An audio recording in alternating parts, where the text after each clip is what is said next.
dance. I believe it's magic. I believe it's magic.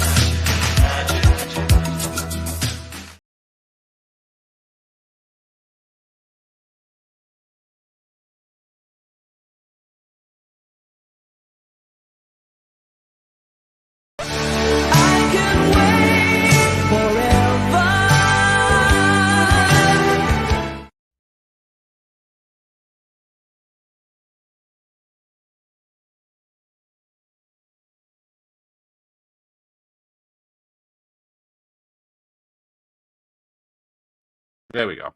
Now, is that a great album?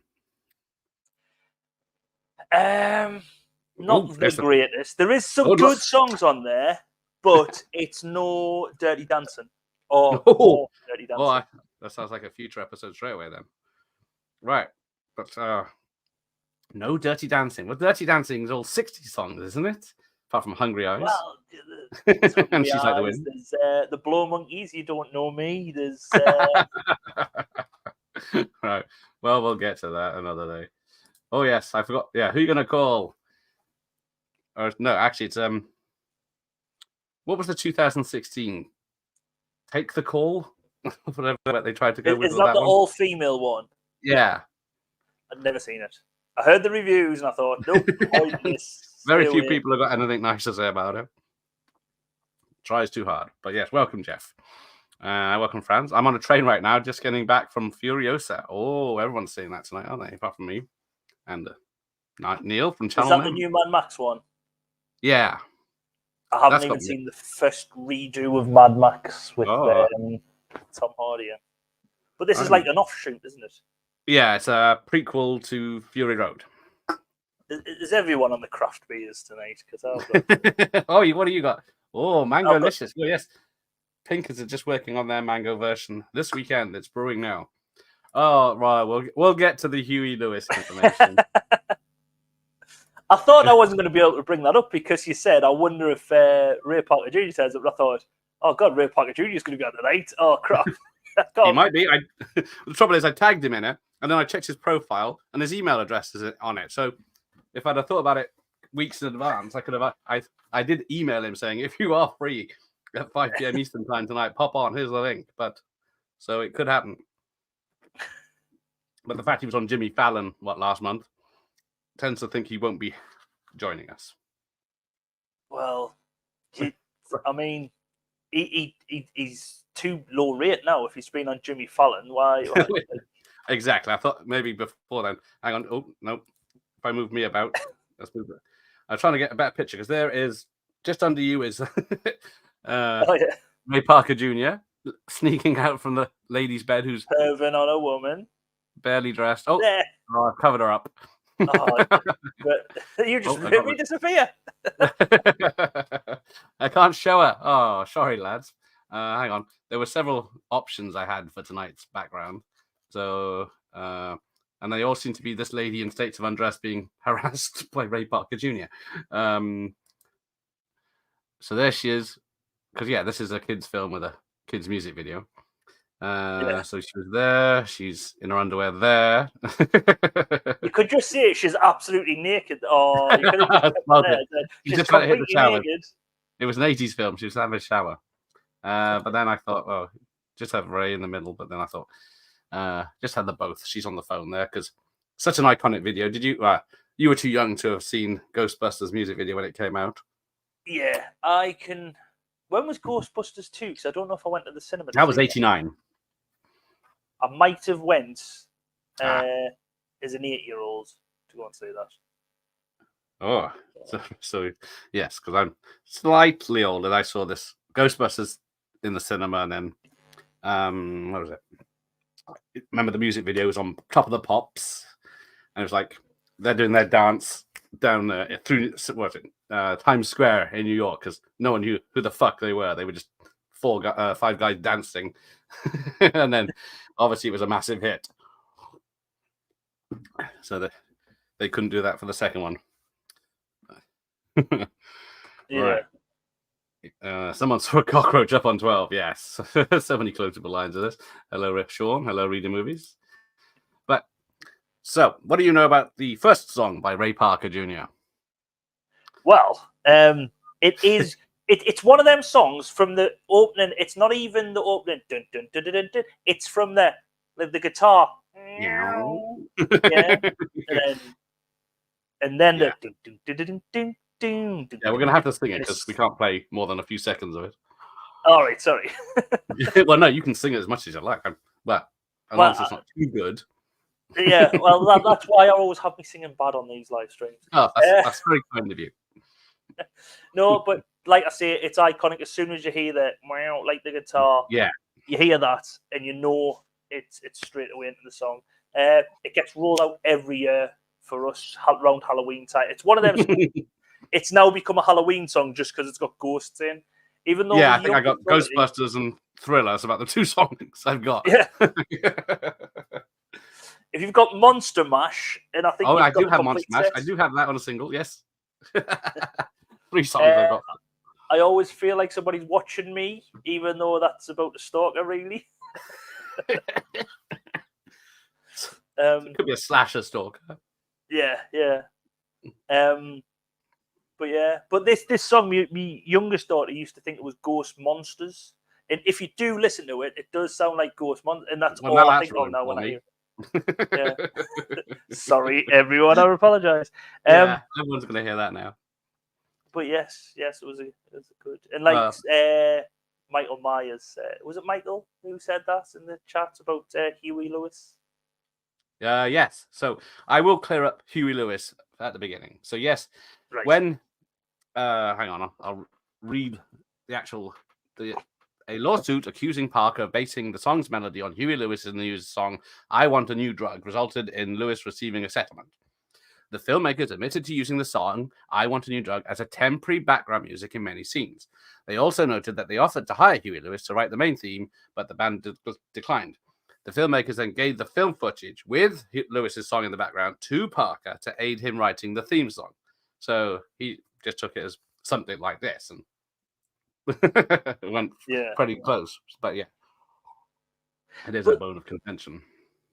The thing is, there was another 2 people who were lined up to do the song as well, because one of them, I think, went on and done the song for Dragnet.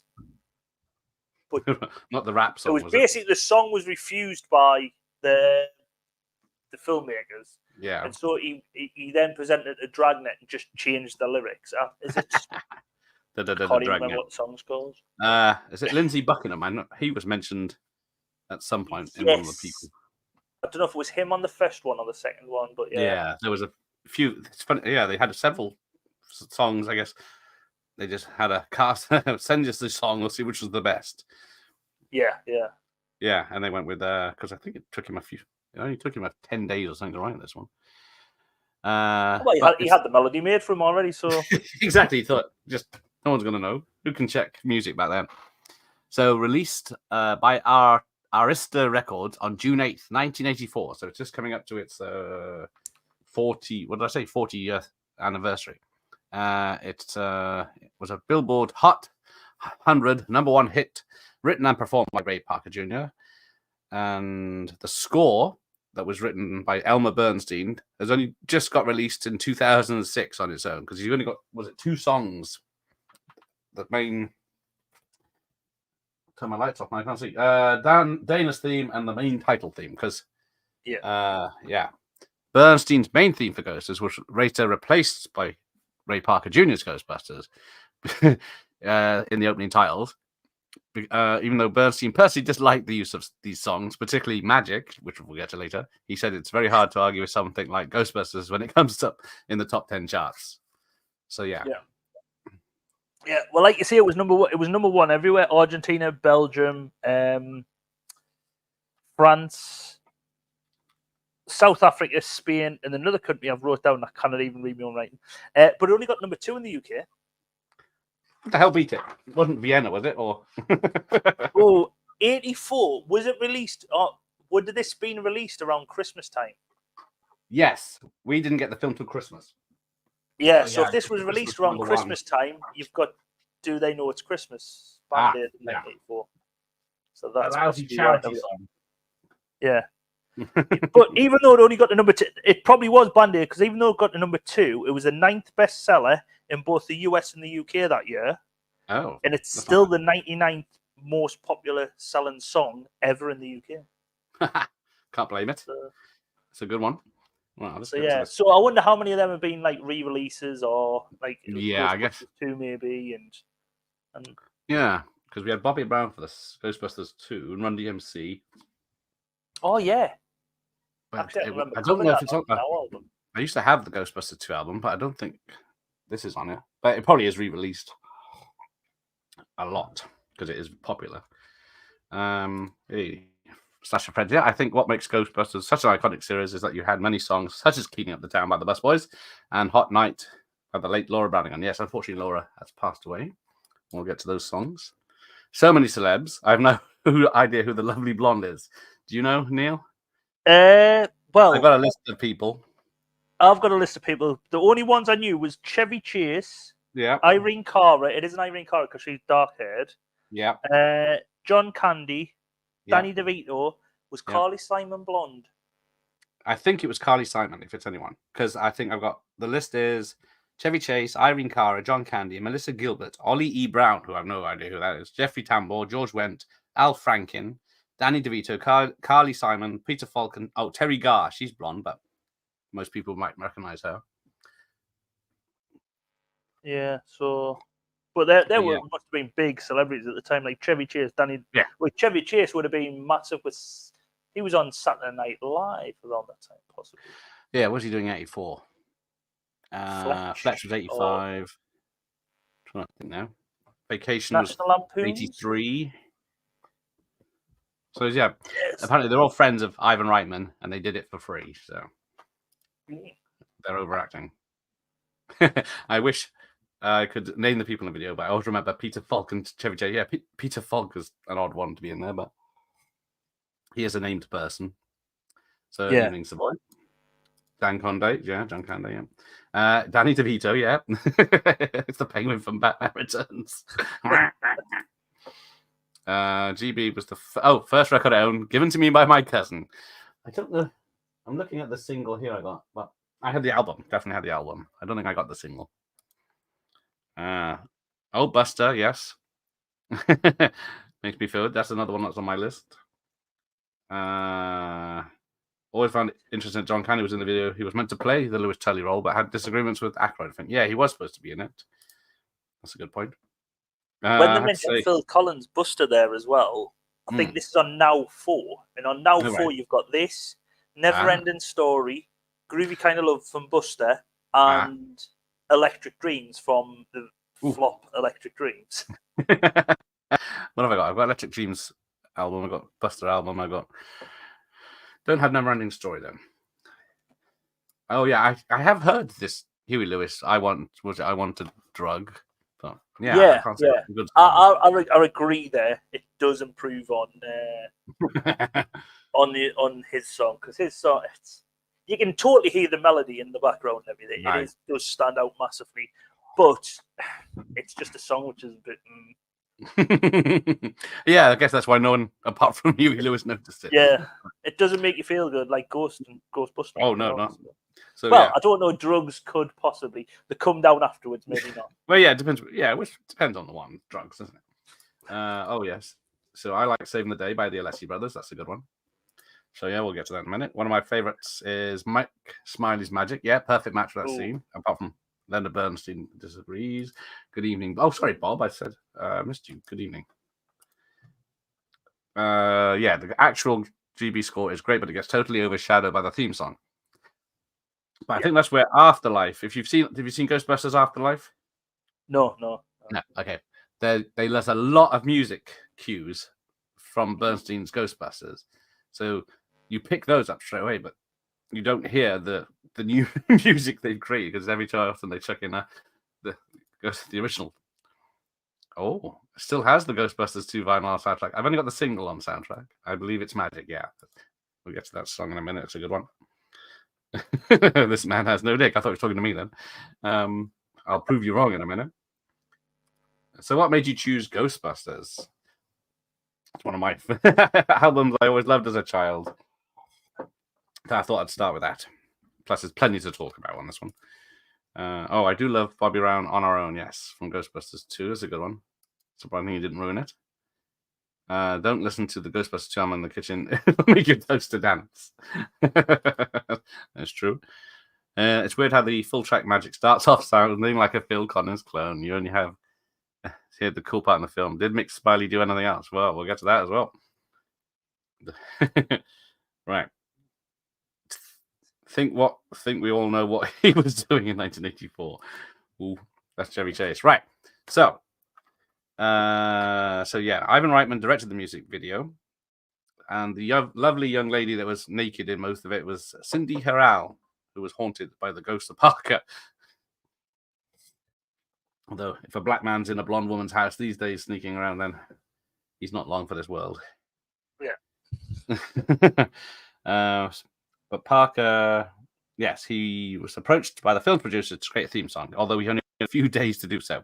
And the film's title seemed impossible to include in any lyrics. However, he was watching a late night TV, and Parker saw a cheap commercial for a local service that reminded him the film had a similar commercial that featured the fictional business that inspired him to write the song as a pseudo advertising jingle that the business could have commissioned as a program. So it's not bad. Just a couple of days to write a song. So, could you write a song in a couple of days? I couldn't write my own song. I could rework lyrics, I think. You could rework lyrics. I could do exactly what Ray Parker Jr. did. I could get someone's melody and just reword it. Allegedly.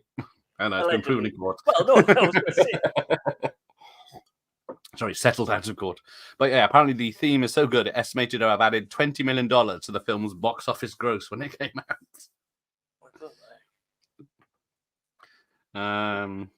So yeah. So it was the number one in the Billboard on August 11th, 1984, 2 months after the film's release, and it remained there for 3 weeks. Oh, so it took 2 months to reach number one, but then it spent a total of 21 weeks in the charts. So not bad going. That's when songs used to do that, because I remember in the 90s, Celine Dion, Think Twice, was in the charts ages, then got to number one in about the 20th week in the charts, and then slowly fell down. But songs now just come in, or on TikTok, come in, then go out. To be honest, I couldn't even tell you what's number one at the moment. So. I don't know how. Yeah, it's number one on streaming now, isn't it? So it could be any shit. Of some auto-tuned, no real instruments. Well, to be honest, if everyone who was watching this thought, "Oh, I'll listen to Ghostbusters," Ghostbusters might now be back in the charts. Yes, everyone go buy Ghostbusters. Let's get it to number one again. Elmer Bernstein, who composed the score, also composed Animal House, and of course John Belushi played Pluto and was supposed to play Peter Venkman. Yeah, he was supposed to make a appearance, but they made him into Slimer. Made Slimer look like John Belushi. The more you listen to the Huey one, the more. This movie. Yeah, John Belushi died because he was going to be in the Ghostbusters with Dan Aykroyd. They've done a few films together. I think it was a one-off payment. I think it was like 30 grand or something. The Air Supply song. Yes, we'll get to that one. Yes. That's funny how everyone's got a different favorite song. Yeah. So, before everyone names them, I'll just read the list of ones I have. He's done over 100 film scores. Good old Elmer. Sudden Fear, The Man with the Golden Arm, The Ten Commandments, Sweet Smell of Success, The Magnificent Seven, To Kill a Mockingbird, The World of Henry Orient, The Great Escape, HUD, Thoroughly Modern Millie, True Grit, My Left Foot, The Grifters, Cape Fear, Twilight, 1998, Far From Heaven, and Animal House, Meatballs, Airplane, Blues Brothers, Stripes, Trading Places, Ghostbusters, Spies Like Us, and Three Amigos. So he did comedy. And his last one, he went from like 1951 to 2002, I think. But his 2002, was that for Gangs of New York or something? Oof, and then, but it got rejected. I didn't get by Scorsese. Martin Scorsese, yeah. Oh, It went with Howard, someone or other. Sure. I can't think of his name. Maybe I was going to say Howard Jones, but it definitely wasn't Howard. Yeah, I was going to say Howard. The shock, Howard Stern. Another Howard, famous Howard, yeah. Both scenes score sounds similar to the score from Heavy Metal, which was produced by Ivan Reitman. Oh, I've not heard. Actually, I've never seen Heavy Metal, the animated film. I was going to say that's like a heavy metal film, but very adult heavy. Isn't it? Yes, there's a bit of TNA in that one. Yeah. Oh, no, sorry. It's not Ray Parker Jr. Right. He was the right man for the job, right? That's oh dear, that's just I hate you. I hate you. I don't even know you, and I hate your guts. I hope all the bad things in life happen to you and nobody else but you. Yeah, you deserve that one. That's a very good joke. I wish. I need Michael Myers as my script man. Here's an expert. Here we go. Dr. Impossible. So yes, I can never pronounce it. Vera's Saraband CD released Ghostbusters Full Score by Bernstein, which is now worth a mint on CD. Nice. I was hoping to pick it up in a charity shop. Though I enjoy the score. McHugh by Bernstein and Spies Like Us hit the mark. Evening. There you go. Yes. So it's less than 20 years old now, that released. So it took them over 20 years to release it. So that's a shame. Rockwell's Somebody's Watching Me. Oh, somebody's watching me. Yeah, that would have made sense. Was it Michael Jackson's voice which was recorded for another song used in that? That trivia sounds correct because it does sound like him. Yeah, which makes it even more creepy because it's probably about his baby. Allegedly. Well, you can't. Is it slander or is it slander the dead or? Yeah. So, I don't know. Need an I think an allegedly. Yeah. Love Bernstein's Airplane score. I love that Zast told him to write a melodramatic score, and he went along with it. It still sounds glorious. Yeah, it needed to play straight, didn't it, for that film to work? Same with Leslie Nielsen and everyone else. Yeah, I need to, because I've been in touch with Ira Newborn, but he hasn't replied. He said he'd come on for an interview, so he had a big falling out with Hollywood. So I'm curious to see because he did a lot of the Zaz films. Probably sacrilege to say that Ellie King, "Good Girls" from the Lady Ghostbusters, it's one of the best songs from the Ghostbusters film. Do you know that one? Ellie King, "Good Girls," from the 2016 one. No, because I was thinking good, like good girls. Yeah, that's what I was thinking of when he said that, but it's probably not. So good, you make me feel so good. No, that's bad. Bad boy. Yes, yeah. So it's just the total opposite. Yeah, it's not karaoke night yet. Eddie Murphy too. Yeah, Eddie Murphy was going to be in it, but yeah, he did. Beverly Hills Cop instead and became a massive star instead. GONY was Howard. Oh, Gangs of New York, Howard Shore. Yes, I have to think hard about abbreviations. Another Bernstein score was the Space Hunter. Great score in the same vein as Craig's Fans Last Fighter. Was it synth heavy? Pretty much no one here talks about Heavy Metal Future Watch Party. Possibly I'll have to watch it and see if it's any good. Yeah, the instrumental. Some bits. So yeah, we might as well talk about it. Yeah, they include the instrumental version of Ghostbusters by Ray Parker Jr., so you can sing along yourself as well, doing all the parts. Why would they add that? I don't know, because Dirty Dancing soundtrack done the same. They've got Time of My Life, and then the last song is Time of My Life instrumental. So I don't know if it was a thing in the 80s. Yeah, is it a thing that you can sing it yourself? But now I'm thinking, I don't know if the instrumental was on More Dirty Dancing. Yeah, I was gonna. I can't find my More Dirty Dancing right now. Not that I have it. I am a proud owner of More Dirty Dancing and Dirty Dancing. Yeah, I think I've got Dirty Dancing, the Ultimate album. So yeah, there we go. Yeah. I think I've got Dirty Dancing, the Ultimate album, which is both of them as a double CD set, and both the other ones. For the wives, of course. Yeah. So we've got an extra track as a bonus, even though if you look at the end credits of the film, there's about 20 songs. But Rockwell Jackson rumor doesn't seem outlandish. Oh, don't start. Eddie because the role was so small that only Henson had. Yeah. It wouldn't be worth having. Although they might have just upped Eddie's part in it, but yeah, it would have been a longer film, I guess.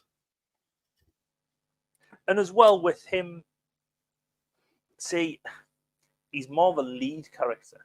When you look at these films like Beverly Hills Cop, I know, is it 48 Hours when he's like the 48 Hours where he's in with Nick Nolte. Nick Nolte. Yeah, I was going to say Nick Knowles for some reason. I knew that was wrong. I'll watch that. But yeah, there was. He was always sort of a main actor in his roles, Golden Child, like that. So, because what did he done? He done Beverly Hills Cop after this, 48 Hours. Yeah, so he did choose wisely. So yeah, I love Jackie Wilson, Reed Petite. That was very big in the 80s charts as a re-release. And Lifting Your Love, or whatever it's called. Higher and Higher it's called, isn't it? Ah, there you go. A French keyboard instrument Bernstein used, similar to a theremin, because I know what that is. Dr. Impossible thinks too much of me. What's a theremin? A theremin sounds like a cough suite. Do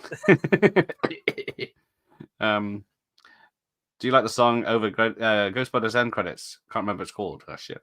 I used to have the cassette, so I heard it a lot, but I can't remember. I can't remember the last time I seen Ghostbusters 2.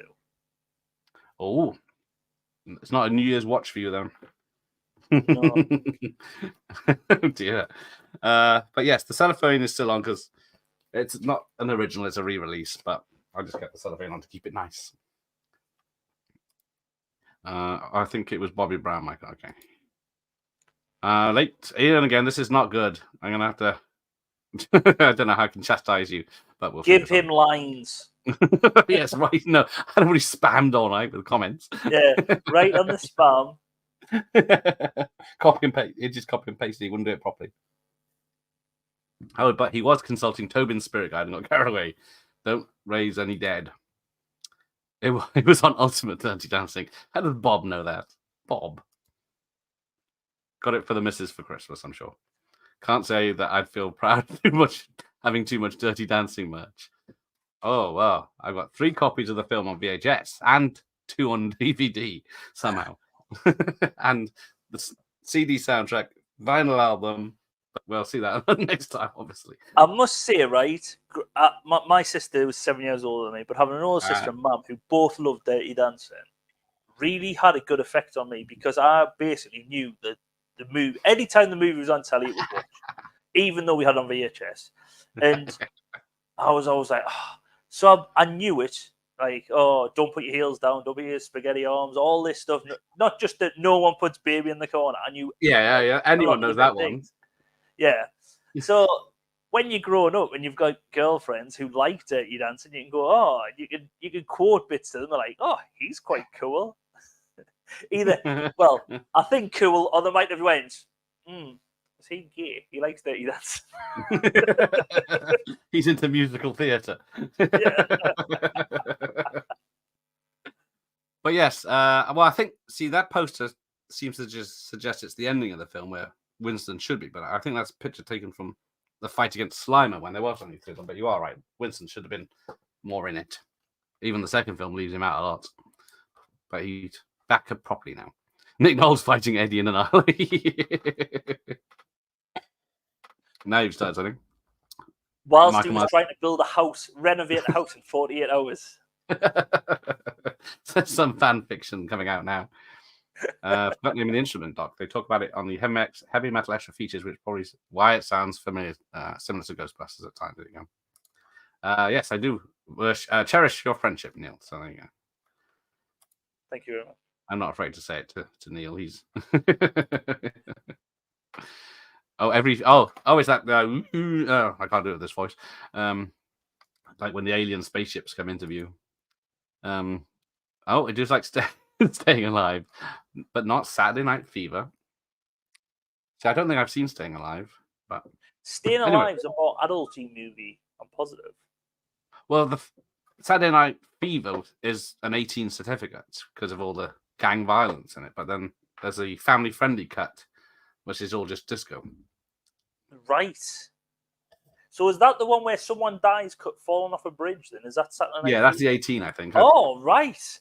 See, I thought that was Staying Alive. I might have not seen Staying Alive. I might have just Oh, seen Saturday Night Fever, just the 18 certificate. Yeah, Staying Alive is written and directed by Stallone, but he doesn't. He might have a slight appearance in that. I can't remember if he actually is on Because screen. there's a film I'd just seen recently as well. Well, I hadn't watched it. I seen it come up when I was searching for another film, and it had John Travolta in it, and it's got what's her name? She's in Trading Places with the boobs. Oh, Jamie Lee Curtis. Yeah, it's got Jamie Lee Curtis in, and they do a bit of like "Call on Me" music video. That's perfect with John Travolta. Is that perfect? Right. But yeah, and that's famous. It's about Yeah. aerobics. It is about aerobics, and Yeah. I think John Travolta's a reporter that goes is doing a story on Undercover. I was going to say undercover, but he doesn't need to. But right, back to what we're doing. Yeah. Cleaning up the town, which is played when the boys get first called out with Ecto 1. Yeah. So this links to 48 Hours. Oh, right. It's by the Bus Boys, who are an American rock and roll band who performed in 48 Hours singing the song, which I didn't write down. The Boys Are Back in Town. The boys are back, as in Thin Lizzy. The boys are back in Not town. Thin Lizzy's version. Right. The boys are. Oh, hang on. I might have a. Is it like a boogie woogie version of it? Yes. Hang on. Here we go. Tapeoids. Tapeoids.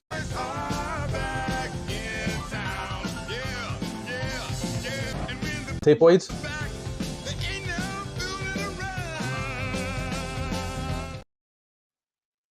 Happy birthday to Rob's vintage video as well. But yeah, so that's the 48 Hours song. But yeah, so they did Cleaning Up the Town, which sounds very similar.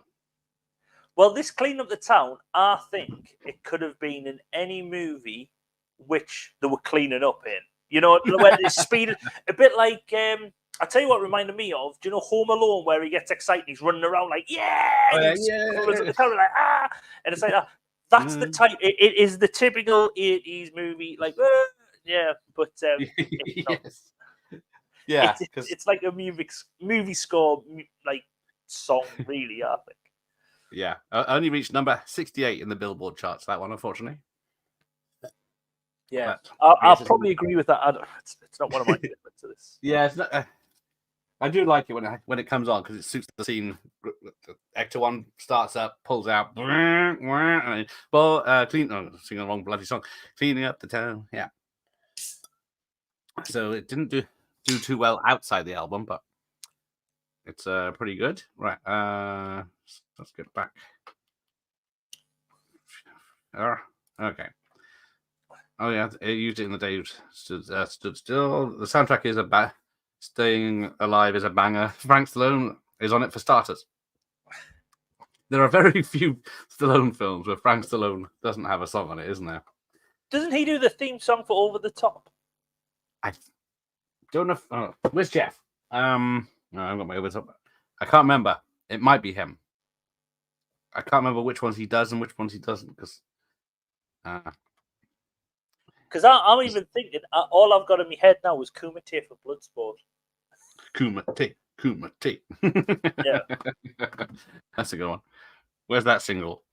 Someone will tell us in the chat. One of the best things about Bill and Ted Face Music is they use the theremin in the band. Can't hate on a band that uses theremin. You've seen the third Bill and Ted? I've never seen the Bill. Is it one of the girls who they bring back from like the medieval times? Does she play the theremin? No. In the third one, it's their daughters. Oh, right. But I think they're Bill and Ted are wedding singers at the beginning of the film, so they might. Right. Or they might have used it at the end. Yeah, it's not a good film because Bill and Ted are barely in it. Really? Yeah, they're only a little bit because their daughters become characters as well, and they go off on a side mission. to hell. All right. So what they've done, they thought, will empower the women in this movie, like we've done in Ghostbusters. I'm not saying nothing. I'm a woke channel. Slash a Fred. There was once an episode of Real Ghostbusters where the Ghostbusters find out a movie is being made and the actors from the movie are mentioned in the episode. Yeah, I need to do a thing on the Ghostbusters, Real Ghostbusters. I used to like that. Yeah, don't ask a friendship question if Ricky is on the channel. Yeah, you can do one. Sly does have a cameo saying, "Oh, there you go." I couldn't remember if he did or not. I remember I watched Staying Alive again a week ago. Definition of a guilty pleasure. Well, we can have Dirty Dancing, you can have Staying Alive. Oh, there's a blink and miss cameo. There you go. Because have you ever seen Rhinestone with Sylvester Stallone doing a country singing with Dolly Parton? No, I've heard of it, but I've never ever seen it. It's not bad. It's just so off-putting that Sly's trying to be a country singer. Is it like Jimmy Neal becoming a country singer in Crocodile? Yeah. It's right between, was it Rocky 3 and Rocky 4? So, Oh, and he's doing this. Perfect as another guilty pleasure, you dirty bastard. But yeah, like you said, it's the 80s version of the Call on Me video, but it's probably got a great soundtrack. Oh, but Bernstein did score in Ghostbusters 2 by that time. Bernstein moved on to Pastures New with, My Left Foot. So we mentioned, The Field with Richard Harris.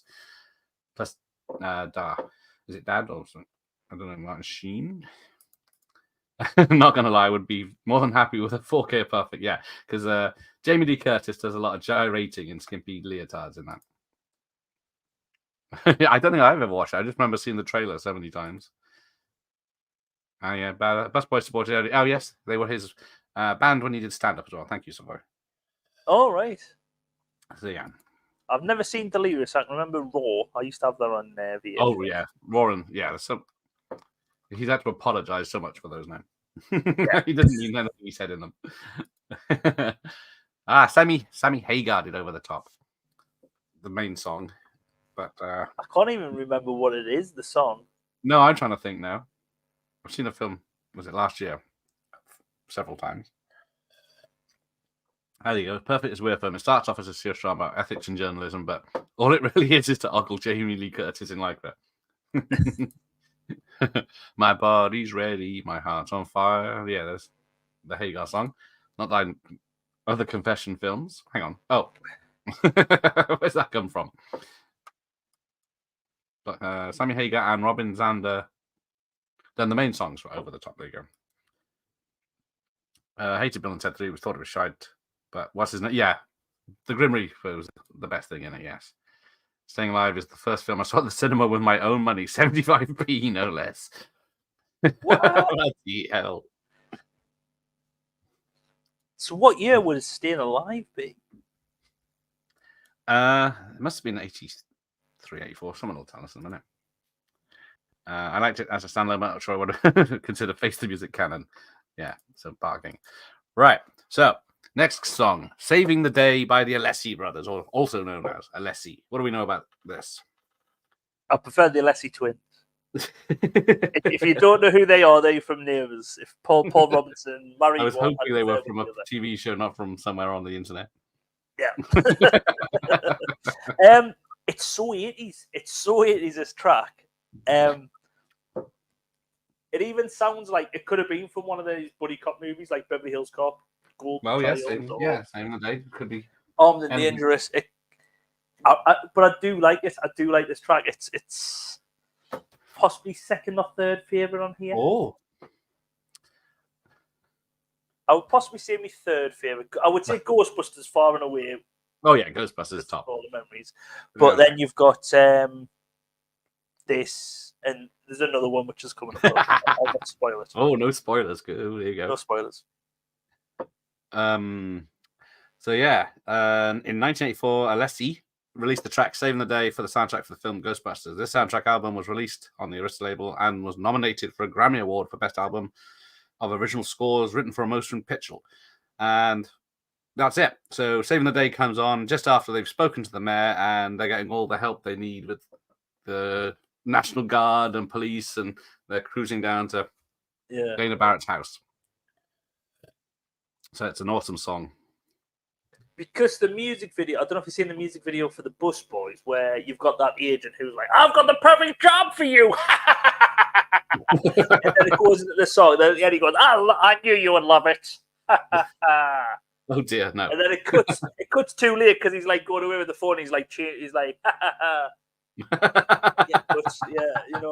Oh, now I got to see that. But yeah, I think that would have been better with this because you've got like the mayor and everything. But I don't know if there was an actual music video for this. So it probably was because, like it says, they released it. Or does it say they released it? Yeah, they released the track for the soundtrack. Yeah, so they released the track from the soundtrack. Yeah. But it is very 80s, very 80s. Good track. Save the day, save the day. Oh, better not sing. Want people to stay. Oh yeah, so it was 83.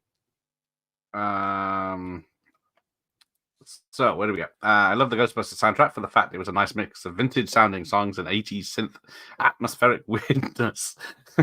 Oh yeah, plenty of that's coming up. Let me just check. Right, that's all right. I got it there. Just make sure I got some of the next songs coming up. Remember you mentioning old commentary track 75p. War. So 83. Yeah, good memory, Franz, because I can't remember how much I paid for cinema. But yeah, it's probably ridiculously cheap. We probably thought it was expensive by now. Yeah, I think the first thing I went to see without any parents or anything was Jurassic Park. Oh. And it really stands out for me, right? Because halfway through the film, do you know when they're in the kitchen, they get chased by the raptors? And they're getting hit in the hide? Yeah. The film must have gotten caught and started playing upside down. So everyone was upside down. And I just thought it was part of the film. I was just, is it an anti-gravity room? I don't know. Well, it could be. Like dinosaurs. And people used to say to me, goes, and I remember loads of people kicking off because they had to stop the film and then and I remember a dad marching up the stairs and shouting at like one of the ushers and I remember thinking, I just thought it was part of the film. And everyone said to me, so they're upside down anti-gravity room. And I'm like, hold on, they've brought dinosaurs back. Anything can happen. You know what I mean? It's not like exactly the second one they tip a bus upside down. So yeah, but I couldn't get anywhere myself because the cinemas were tens of miles away, so I had to wait till I was driving before I could see I think I passed my test, and then I drove to Swansea, City by the Bay. I think it was RoboCop 2.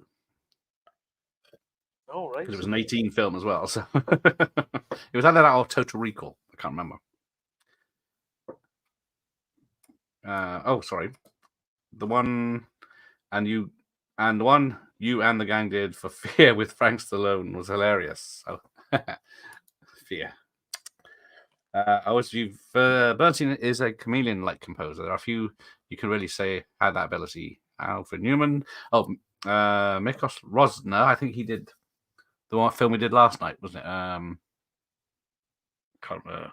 Dead Men Don't Wear Plaid. Jerry Goldsmith, Franz Waxman, maybe Williams in certain films. Yeah, Williams can sound similar, but then sometimes he goes way off. Oh, I love Fear. Has anyone actually listened to the movie soundtrack to Teen Wolf? Can't say that I've heard the soundtrack to Teen Wolf. It'll have Surfing USA on, won't it? Because that's what they played when he. Well, will it? Because we'll get to a song that's in this film that isn't on this record for some reason, but it's in. It's on Saturday Night Fever. Yeah, that's a good thing to say because I can remember when I used to use. I may have used a thing called Kazaa, and I used to do my own soundtrack. So so technology, so in my head. Yeah, but yeah. So I done one for American Pie, and I downloaded the American Pie soundtrack and put it on CD, and I was like, half the decent songs aren't on this soundtrack. So I went and watched the end of the film and looked, not thinking, just look on the internet. I went and watched the actual film and was like pausing it because it was on VHS as well, pausing it and going, right, that's same through the static. Pause that. Make sure I have every single one. So then I've done like my own More American Pie CD, which had the better songs on as well. Exactly. Oh, hang on. Oh no, I was gonna say I've only got The Wedding with Foo Fighters, Good Charlotte, Sum 41, someone called Avril Lavigne. Yeah. But yeah, For American Pie, all you need is do do do do do do do do do do do do do do. As soon as I hear that, I just drawn back to American Pie. It's just but yeah. So definitely need to check out Teen Wolf. See what's in it. Good evening, Gregor. I like Win at the End song in Teen Wolf. See, yeah, I can't think of anything that's in Teen Wolf, but like you say, Surfing USA comes to mind. is that the one where someone gets the willy out? No, allegedly. It's the same as the ghost in was it Three Man Little Anna Baby? Yeah. All fallacies. All fallacies. It's towards the end. I think they were struggling with things to say after Frank Stallone got killed. I even watched Fear after you guys did. It wasn't that bad. Oh dear. I have asked Frank Stallone on, but no reply as yet. He's hawking his own whiskey now or something. Oh, first cinema film I saw with adults I saw was Gremlins 2, an early 12 certificate film, which I needed to take my birth certificate with me. How do you prove that it's you? Because it doesn't have a picture, though, does it? So you can take your brother's. So I guess you look about 12 then. Top Shout for the Teen Wolf features one of my favorite songs of all time, Win in the End, and Shoot for the Moon. I shall have to check this out. It's probably extortion on CD, but so Gareth, you can't virtually recall what film you watched. I just would like to say to all of you, kiss my ass, you rotten.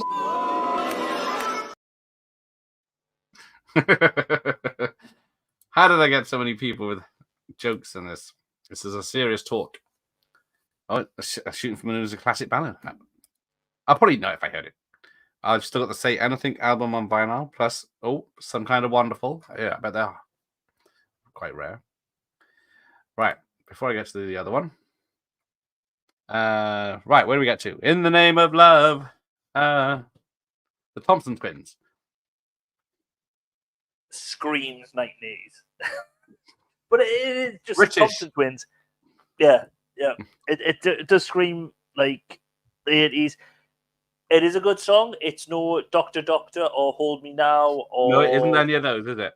Yeah, it isn't any of those. It's not top Thompson Twins, but it is a half decent song. It did get to number 1 in the US dance charts. Oh, did it? But it didn't chart in the UK. What the bloody hell? It's a pretty good song, surely. I guess it's the 80s. There are so many good songs, I guess. Well, that's the thing, because like I was saying about the 3 Thompson Twins songs I know were big banging hits, So, yeah. So let's ask the chat. I'll ask you as well. In which part of the film does In the Name of Love appear?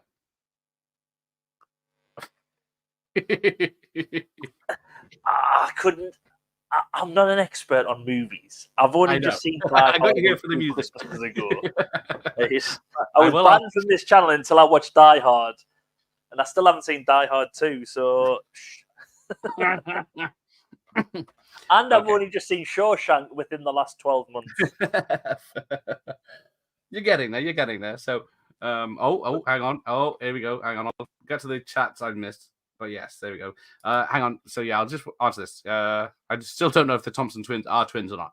There was a high turnover of that band, so I don't know if there's only one original singer, isn't it? Yeah, the female drummer looked a lot like George Michael.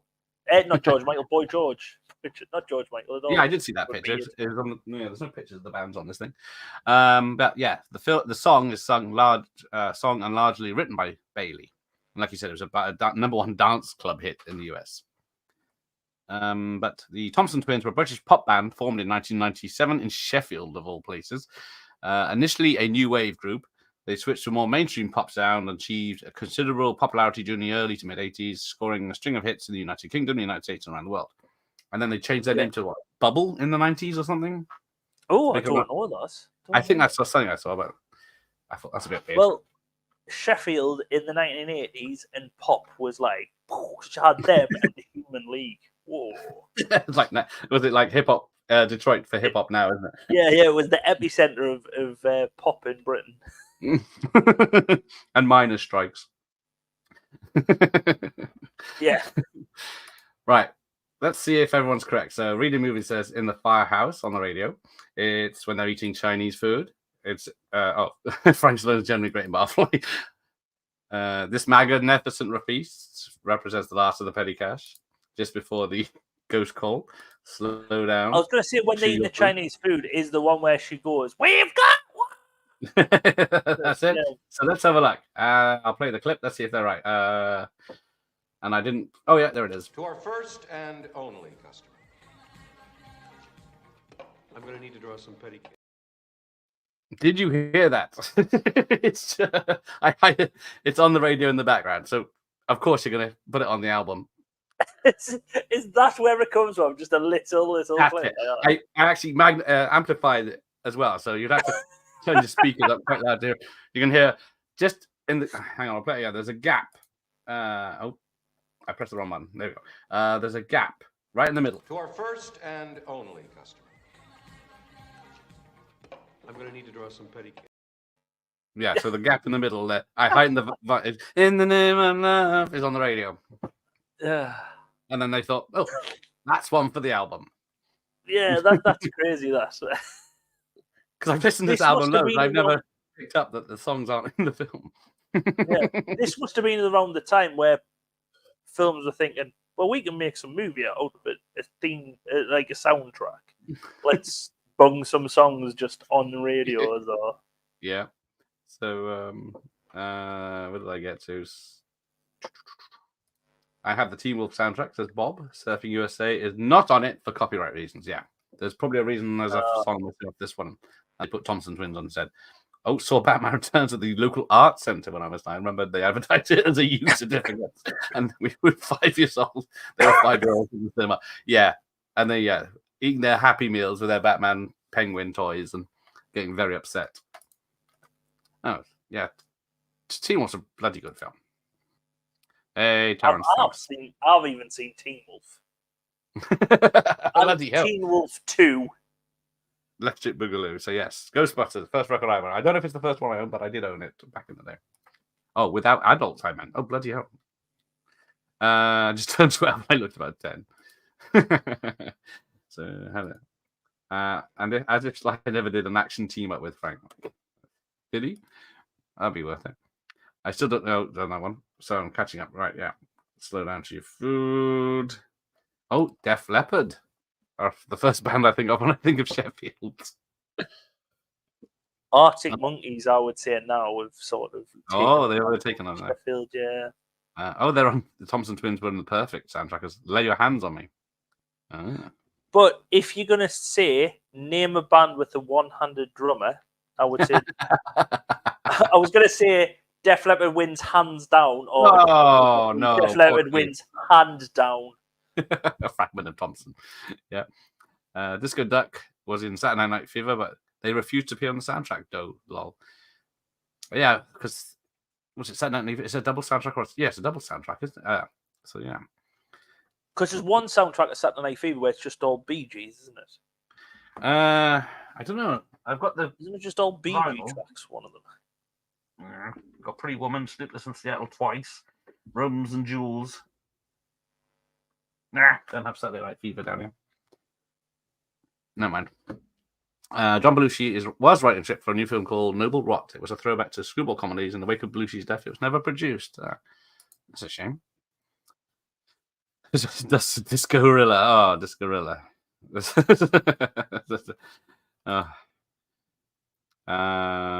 He was not one of those actors that was supposed to be in that cursed Eskimo script as well, I heard. Oh. Okay, right. Back to, where are we? How many songs have we done? We've done Ghostbusters, Cleaning Up the Town, Saving the Day, In the Name of Love. So we've got I Can Wait Forever. Air Supply. It is so the Air Supply, Peter Cetera song when it starts. To be honest, actually, when it starts, I was like, oh, it sounds like I Can't Fight the Feeling, thinking it was Air Supply, but that's REO Speedwagon. Ah, yes. Is that off a Karate Kid movie? Because Hang on, which song was it? I can't fight. I can't I fight can't this fight that feeling feeling anymore. anymore. Damn, now I'm trying to think. Peter Cedillo did what? I can't remember what he did for Karate Kid 2 Glory now. of Love. Glory of Love. Yeah, how many Karate- times have I heard that's that bloody 2 song? or 3 Karate of Love. Yeah, so there could be on third one or fourth one. Someone will tell us in a minute. But yeah, it does. And Peter Cetera doesn't sound like a bloke. He sounds very feminine when he speaks. He does sound high, because I thought, yeah, and he looks like Sledgehammer. Yeah, but the song is, like I say, it's very Air Supply, very Peter Cetera. But you can see it being played over end credits. After a happy ending, not that type of happy ending, but after a happy ending, when like the good guys have won and they're all like, they got the girl, or whatever, walking off into the sunset. It is sort of like that type of song. I was gonna say, where does it appear in the film? But Savoy's worked it out.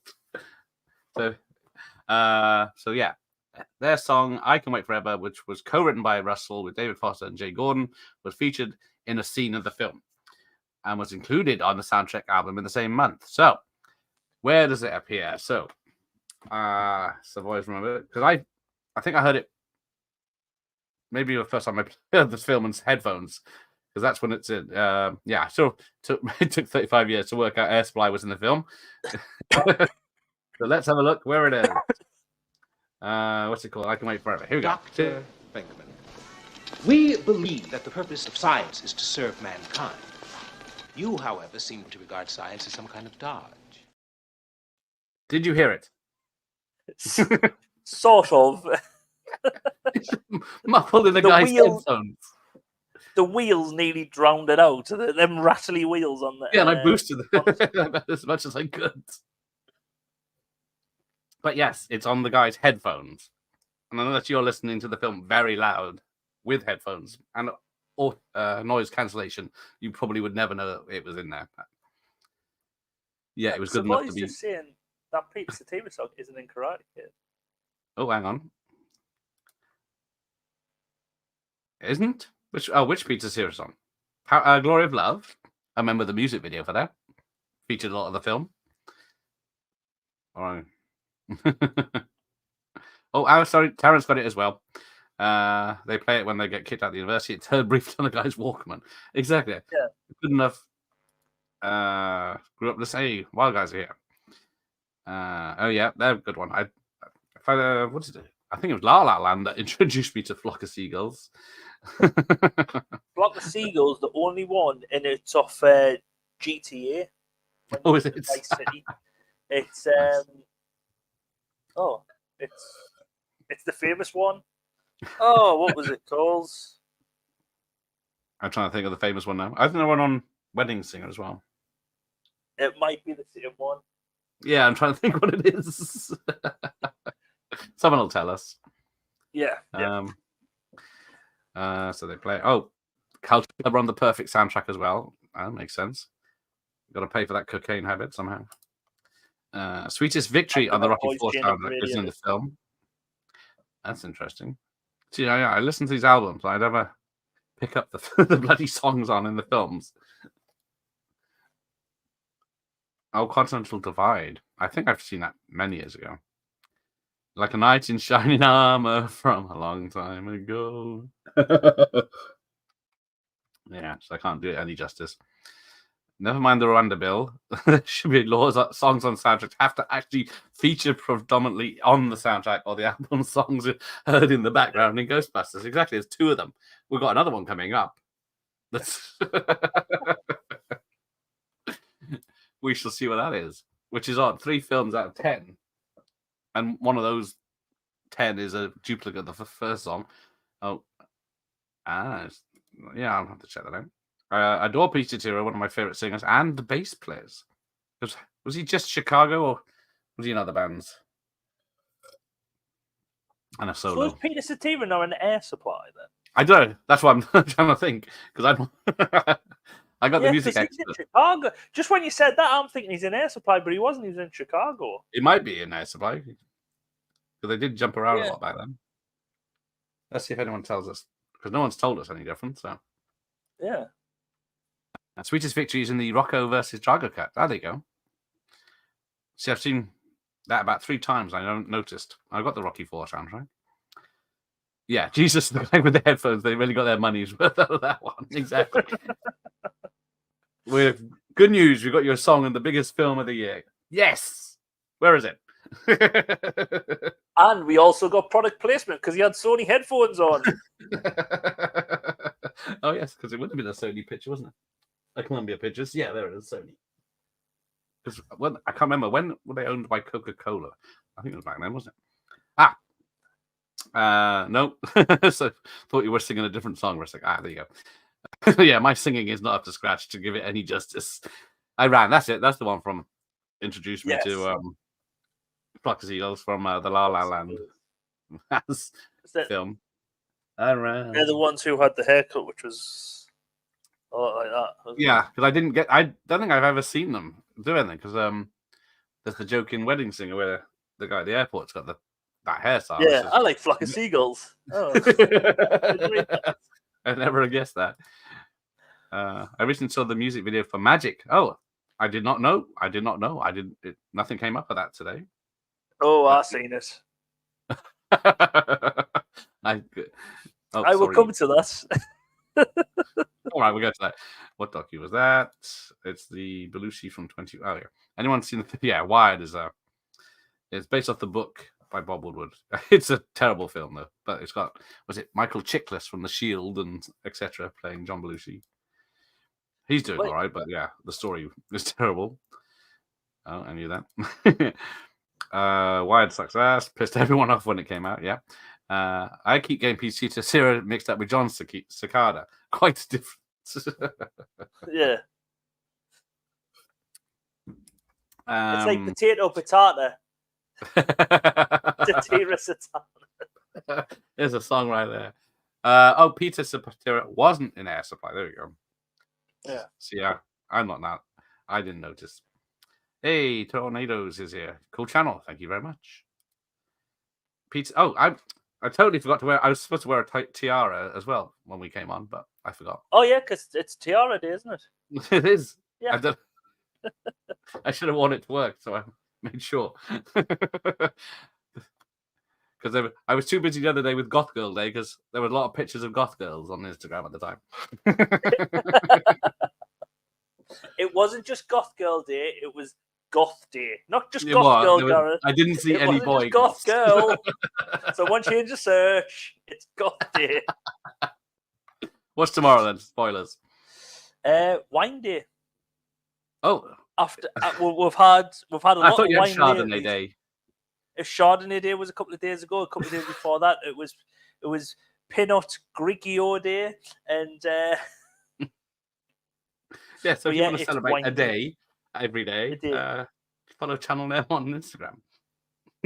Yeah, I'm nearly finished. I've got till the end of July, and that'll be the 360. Trust me, to pick a leap year when I get an extra day, I've got to do. But yeah, I've nearly done my 366 days. Yeah, see, Peter Cetera and David Sledgehammer Rash look like the same person. Yeah, I've always thought that. I thought, why is Sledgehammer singing "Glory of Love" in Karate Kid 2? Yeah, no wonder Belushi documentary went under my radar. Showtime. Showtime. There you go. I wonder where he's going to find that. To be honest, as bad as it is, I do feel sorry for Chiklis. Yeah, Chiklis is giving his all portraying John Belushi, but the film is quite bad. Yeah. Do you know if song Street Player was before Chicago became Chicago 19? Do you know Chicago at all, or? I know everybody needs a little time away, and I think that's it. Yeah, I probably know the songs if I heard them. Yeah, there was a Chicago song on. My sister had an album, and there was a Chicago song. There was the "Tonight I Save My Love for You" with. Oh yeah, that's it. I can hear that one. Some woman and some bloke called Peebo, and then there was a Peter Cetera's, and that's my extensive knowledge of them. I remember the I haven't Chicago really- album because it had it was Yeah. white with the big logo on the front saying Chicago. Yeah, it was quite a cool album actually. What they had. Ah, can't be all bad then. Oh, surely you could wear your hat for this video. I was just thinking, where's my hat? There must have been someone in Ghostbusters briefly. Well, yeah, if that counts as putting a song on the bloody album, I can wear my hat. Oh yes, David Rash is in Cobra as well. Yeah, he gets axed by the axe maniacs when he's trying to trick Bridget Nielsen into sleeping with him to further a career. So, one small line I love in Ghostbusters where Ray says, "We're going to need. Where are we going to be with the money? I get the money from." And Peter says, "I don't know." Yeah, they spend it. They come out of the bank. He's got his third mortgage, and he's paying $90,000 just on the interest alone every year. So that's a lot back then. That's yep. just that's what you call foreshadowing, because that's what most of us will be paying if we were paying in dollars. Yes, I love the song "Saving the Day." Yes, that's. Have we got to that? I can't remember now. Where are we? Oh yeah, we done "Saving the Day." That's the Alessi brothers.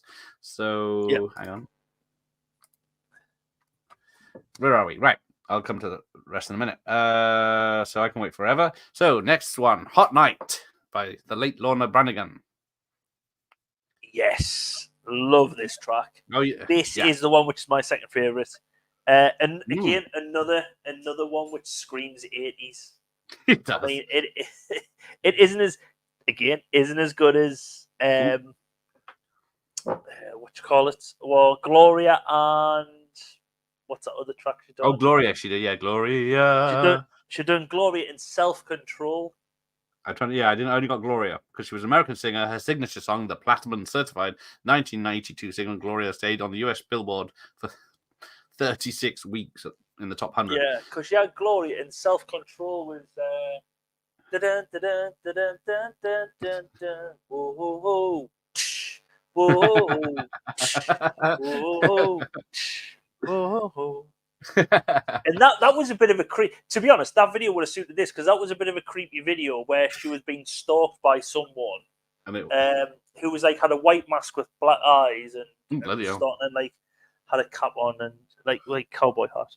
But this song reminds me a lot of "Push It to the Limit." Do you know of Scarface? Oh yes. Yeah, it reminds me of that a bit, which isn't a bad thing because I love Scarface. Have you seen Scarface? Scarface is one of my favorite movies of all time. I love Scarface. Love Scarface. Nice. But yeah, I don't know if you've seen the music video for this, where she's singing. There's someone playing her like guitar, but it's a performance she done on. There was a US series in the 1980s called Automan. Oh yes. Yeah, and she performs this song on the series Automan. And it's very 80s, where you've got like people dancing around. She's got big shoulder pads on. The guy's like he looks like he's an extra in Miami Vice, the Automan guy playing like guitar. And then they're at like a dinner party like you used to have in Dallas, where there's loads of people and they're performing and rocking out and everything. And then you've got someone who's like a greaser, got like the denim on, the leather jackets on and the glasses and slick back hair. Then you've got other people with like look like the extras from Miami Vice. But yeah, so yeah, it appeared on Automan. Yeah, yeah, Automan's great. So let's see, where does this appear in the film? This is, as Terrence has already got there, when Lewis Tully is having his party. Yeah, so let's see if he's correct. Over to the video. A date.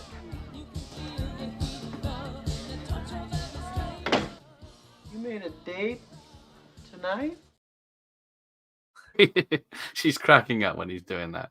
But yeah, it's just as he shuts the door, it goes off. So yeah, it's the start of the party. It's on the album. But it's a great song. Yeah, I would say it's not that far behind, but it wasn't released as a single, I don't think. Okay, it probably wasn't. But I couldn't see a chart. You might have different, but I couldn't see a chart anywhere, so I don't know if it was released as a single. But no, because I went through each song trying to see if it did, but I didn't look too hard, but yeah. Yeah. So there's another song at the party that isn't on this album due to licensing rights, I'm guessing. Does anyone know what it was? I'll see if the chat knows. We'll get there in a minute. I don't. Love the Stay the Night video by Chicago. So I think I tried Chicago a few years ago, but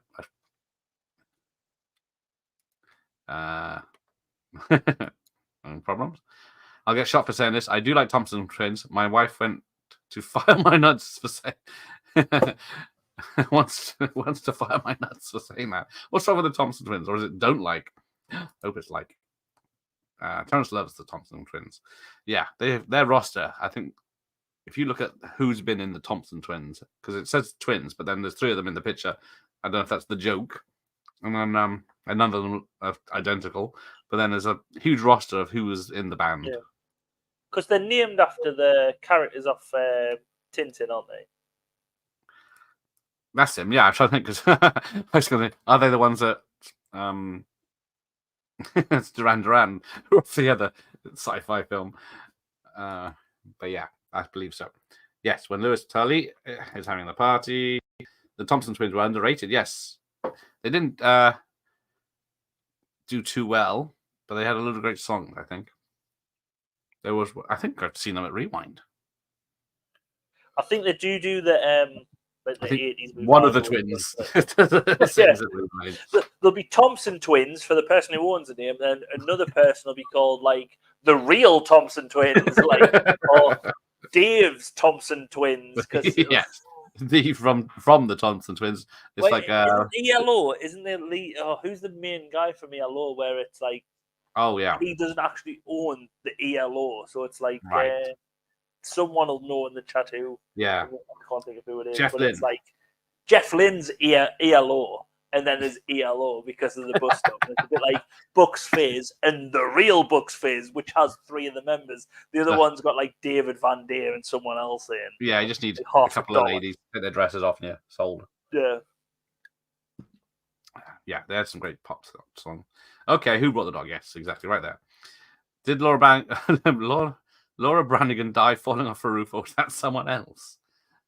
No, that was I Rod didn't Hull. hear how she died. I just said she died. But yeah, that was Rod Hull. Yeah, she died of a brain aneurysm, Laura Branigan. Oh, that's a shame. Where she cerebral something or other. But it was she'd had headaches built leading up to it, and then she died. And I already know this because is it Lose Control? Self-Control, which I was thinking of the other day. I was putting together a playlist of the best of 84, now 84. They do a best of album. I was putting a playlist together of that. Okay. And that was on there, and I couldn't get the song up my head the whole day, the next day at work, and I was doing everyone's head in because I was along and Nice. like, "Why you've got that on my head now?" And just Yeah, Gloria is flipping amazing. It wasn't during the Ron. Yes, Ron Jeremy does make a cameo in Ghostbusters '84. With a lot of his ectoplasm. You can't make jokes about him now. He's problematic. Yeah. He's been cancelled. Dr. I went into HMB a few years ago, asked for specific Thompson Twins album Death Stare from behind the counter. Yes, unless you're buying sweets or a t-shirt, they're not going to know anything about music in HMB. Funko Pop. Do you want a Funko Pop? Yeah, we've got loads of Funko Pops. What the hell's a bloody album? Did you know there's a restaurant where Lewis is trying to get into Escape from? The Demon Dog is a brief appearance by singer Debbie Gibson. Is that I'm surprised we haven't got Debbie Gibson's song on here then. Yeah, she's in there. She might as well be on the soundtrack. There it is. Disco Inferno is not included on soundtrack. So yeah, Disco Inferno plays when Lewis goes back into the party to dance with a very tall, big-titted woman. So he's at eyeline with her tits dancing. Not that I've noticed. I love when Lewis says he tries to unplug the area from outside. Yeah, he's 20 something stories up, and he's crawling out to unplug her aerial from a TV. Yeah. As attractive as Sigourney Weaver is, I wouldn't do that. Yeah. Do you know what Parcheesi is? Parcheesi? yeah, it seems to be a game. So in the film, he says, "So does anyone want to play Parcheesi?" Just before the dog comes crashing through. I've never heard of it. Yeah, Disco Inferno. Michael Myers knows as well. When HMV did those CIC Stripey Box limited editions, I heard the guy that can't say, I owned some of those on VHS back in the day. It felt obvious. Oh, I said to the guy, yeah, what's the VHS? The self-control video was directed by the late, great William Friedkin. Says it all, really. There you go. Right, where are we? That was one that... So then we get to one that's actually in the film. Magic by Mick Smiley. Which is a song of two halves. Smiley by name, depressing by songs. Because, oh God! I believe it's magic. Magic. Yeah, magic. And in the video, you watch it. There's a music video to it, and he says like magic. And then there's an old woman who, because he's running past, like they're in an American diner, and he's outside going like slowly walking, going magic.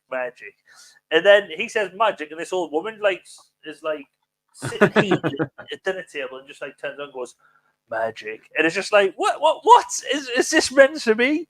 And then later on in the film, he's in a shower. It's a bath in the middle, and there's a shower curtain around him. This woman's getting it on, and he goes, and I didn't know what it's. I had to look up the lyrics because. It says something like, my baby, I've got it written down here. My baby told me once, my baby told me twice, my baby told me Oh, yeah, three. my baby told me once. Yeah, but because he doesn't even, my baby told me once. My baby. He like says it in a monotone thing. My baby told me twice.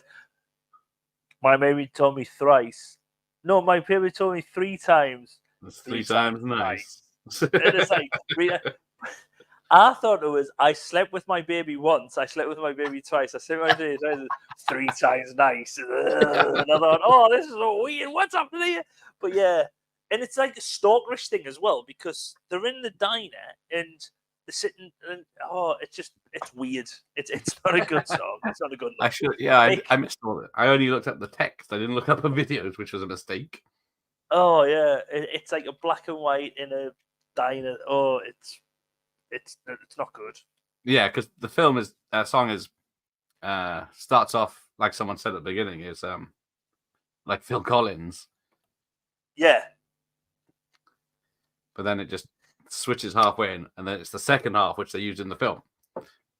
Oh, right. Let me just change the background. There you go. But so let's see where it is. Yes, so it's Terrence says when Walter Peck releases all the ghosts. Yeah, so it's the drum solo in the middle, and then it comes into all the ghosts flying around town.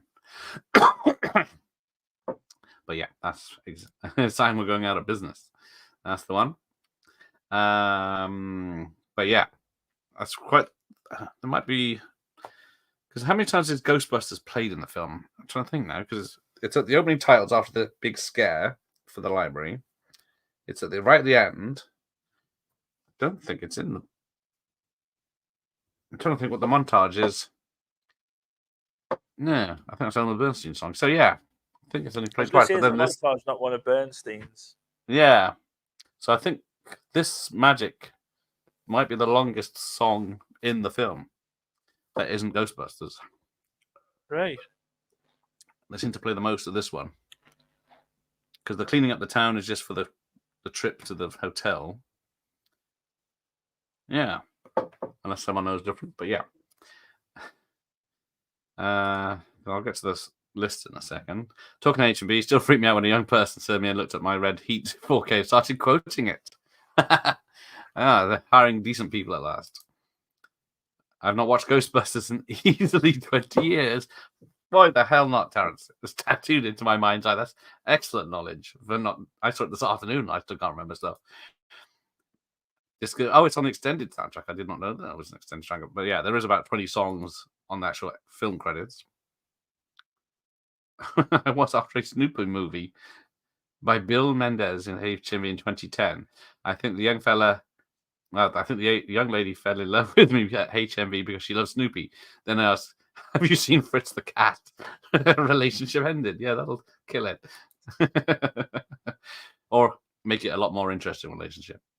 I bought the I saw the brought out a limited vinyl of the soundtrack a few years back that smelled of marshmallows. I think I saw that when I was searching for a picture.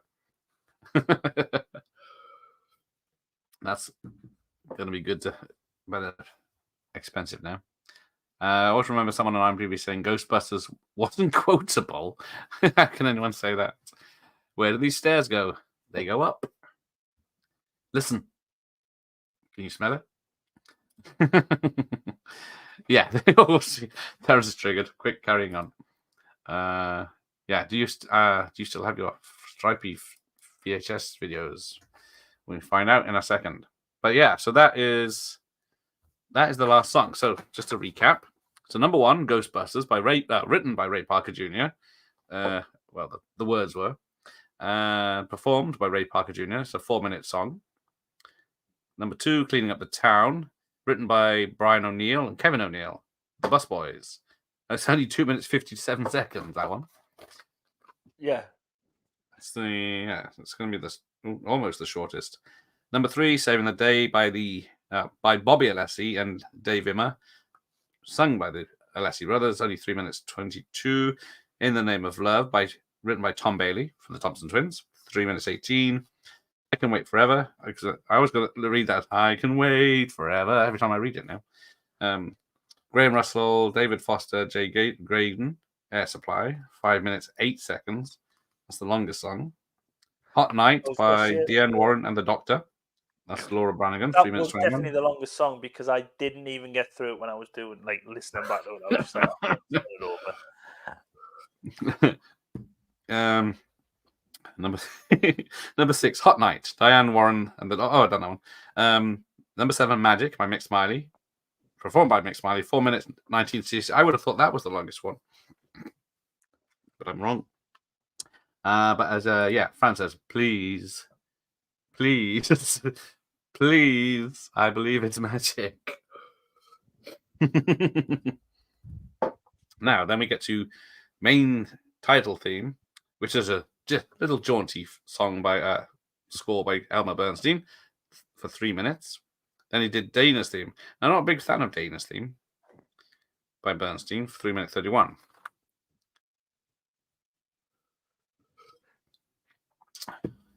So that is but yeah, the rest of the score is good because, like I said at the beginning, Ghostbusters Afterlife uses so many music cues from Bernstein's score that I couldn't hear any of the original score they made for it. See, the thing is with when you know someone's like that, he's a master of his craft. He's probably, you see the longevity of how long he'd done it. You know what I mean? So yeah, because we say it started in the 50s, Sudden Fear 52, and then Ghostbusters is 30 years later. Yeah, and then he's still going on another 20 years after that. So well, leaving enough 20 years after that. So I still have a crush on the woman who worked in my local video shop when she knew who Al Leong was. Do you know who Al Leong is? No. If you've seen an 80s action film, there's an Asian guy with a mustache and long hair. That's Al Leong. I know exactly who it is. He's in Big Trouble in Little China. That's him. Yeah. Knew it. Soon as you mention an Asian guy with a mustache and long hair, like receding, his hairline starts about there. That's him. Yeah, that's exactly. Yep. As soon as you describe him, everyone says no one knows his name, but he is the henchman. There was that guy and the other guy in Big Trouble in Little China, the Asian guy who had like really weird eyes. I don't know who he is. And he was in a load of other things. He was in Three Ninjas. Three Ninjas movies. Some of them. He was in a lot of 80s. He always played like the mystical, like Asian guy. He's in Golden Child. Yeah, he plays the guy who supposedly has no feet and gets a Big dollar. Trouble in China are in Golden Child, which came out the same year. I'm trying to think. It's not James Hong. It's the other guy. Someone will tell us in the charts. So yes, please. Took him ages to write those lyrics. But yeah, Franz didn't know there was a music video. There you Nice. So then we got then we get the instrumental version. So I could print off the lyrics, we could sing Ghostbusters, but we can't play the music. If only I had my keyboard, I could have dun, dun, dun, dun, dun, dun, dun, dun, dun, dun, dun, dun. And if Ray Parker Jr. come after us and says we're playing, no, I'm playing "Love Is a New Drug" by Huey Lewis. Oh, Dun, dun, dun, hopefully he dun, won't see dun. that.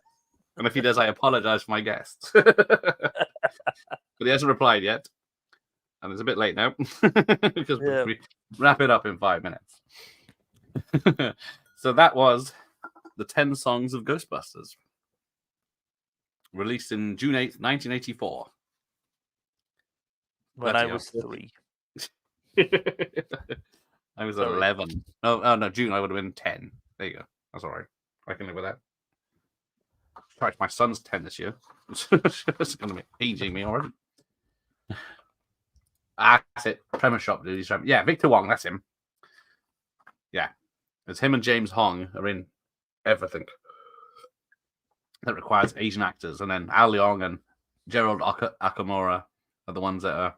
Oh, hang on. We've got a picture of it. There it is. That's Gerald from... He's the one with the Mexican bullets around his thing. That's Gerald. He's in everything as well. Hot Shots 2 and hundreds of other films as the Asian henchman. Oh, never heard of it, Doctor. Oh, sorry, I've missed it. I was just thinking, did you ever see Betty Davis film called Dead Ring? Okay. No, I don't recognize that one either. But older films I'm not so up on at the moment. I was replaying some of the tracks from this just a few months and it landed on it in YouTube. I was amazed. Not just a great video, just that it existed. So that's the what's his name? Mick Smiley. Yeah, Mick Smiley with his it's black and white in a diner. Oh, and it's artistic then. Yeah, very, very. Yeah. 1985. They've been trying to recapture the magic ever since. Yes. The first VHS I bought was one of the stripy box, Smokey and the Bandit 2. I will never get rid of that. I've got that one on stripy as well. Trouble is, there's about 100 of these bloody stripy ones. So I'm quite far away from finishing the collection. But there we go. So that's it. I have nothing else to contribute. Do you have anything more to say about the album? No, that's everything for me. Top 3 was Ghostbusters the number 1. Ghostbusters number 1, Laura Branigan number 2, and the third one was, I think, the third track. I Can Wait Forever, In the Name of Love. Saving the Day. Saving the Day. Yeah. The Day. Yeah. When you said it in the name of love there, I just think of you too now. Yeah, of course it is. In the name of love. That's a good point because it's called Pride in the Name of Love, isn't it? Officially, but yeah, I guess they must have called it that after the song came out. Yeah, because 84, U2 would have been out in the Name of Love. Late 88, 89, maybe. I think it was late 80s rather than 90s. Yeah. So there we go. I watched it on Blu-ray last night. You might find it intriguing to watch. I'm not saying it's going to be a total revelation, but I did enjoy the film. So that is Dr. Impossible's review of Dead Ringer with Betty Davis. I love Betty Davis's eyes. That helps. I don't know if has that been used in a film? Which I used to always think. He's got better days. I used to always think it was Rod Stewart. It does. I can see that. And I need you. And I see. That would be good old Rod.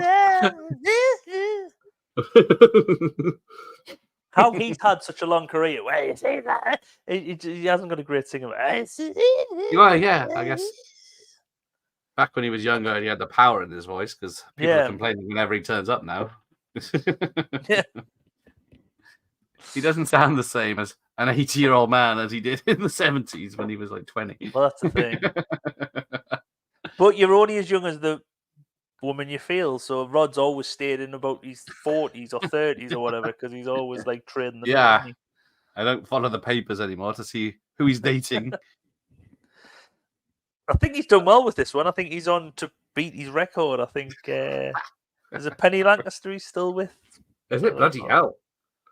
So he's been with her. Yeah. Good 20 years, yeah. Must be, yeah. Back when the... Oh, hang on. I remember Ghostbusters read-along cassettes. That's... Yeah, I had that, the read-along cassette, because it did have a bit of the music at the beginning, and then you'd say, oh, turn the tape over when you're halfway through the book. Oh, yeah, yes. Yeah, so you have a little I book. can remember them with He-Man. Yeah, He-Man. Yeah. I've got 3 Star Wars ones. Empire Strikes Back and Return of the Jedi. Still sealed. But yeah, I need to get the Ghostbusters. I bet they're probably quite expensive if they're sealed. Yeah.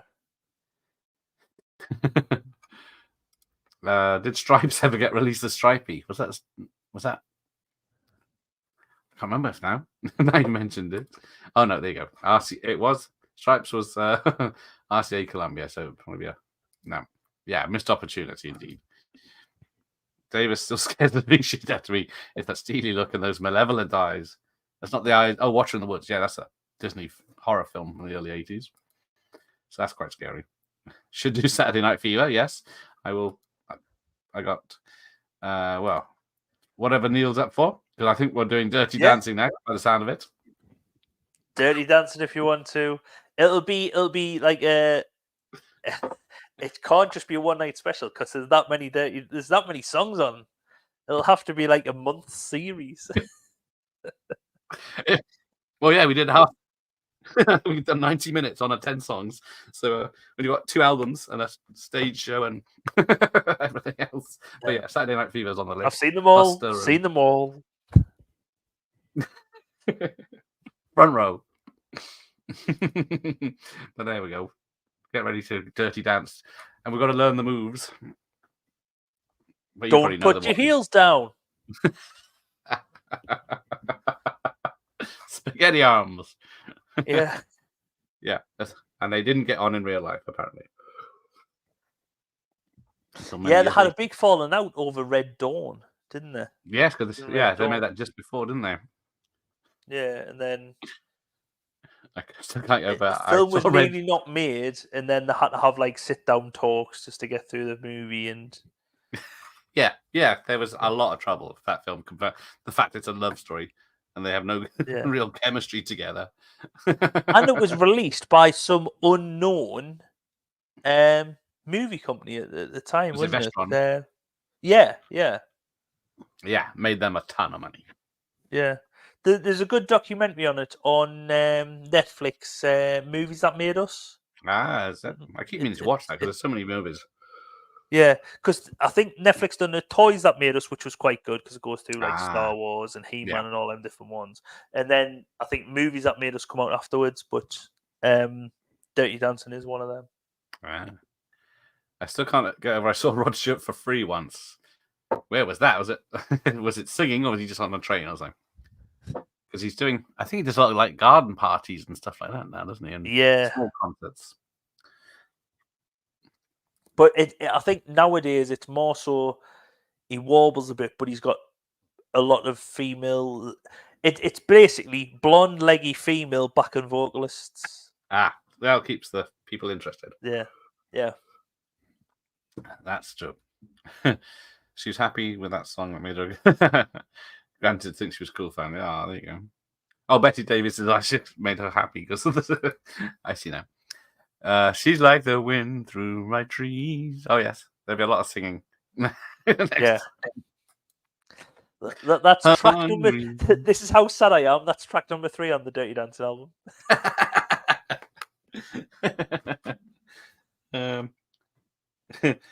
Yeah, there you go. I can't remember if which one Swayze does, but yeah. Yeah. Oh, just want to say before we change trains, how much I enjoyed the Sylvester Levay chat. Yes, he was a very nice gentleman last night. Very open to talking. hopefully he's got that extended edition Cobra video locked away in the safe somewhere. Oh, sorry, I missed something there. Sorry, Ian's upsetting everyone. I actually think the Teen Wolf soundtrack is better than the Ghostbusters soundtrack now. We've done this. So, yeah, that's us backfired on me. It actually only had songs in the movie.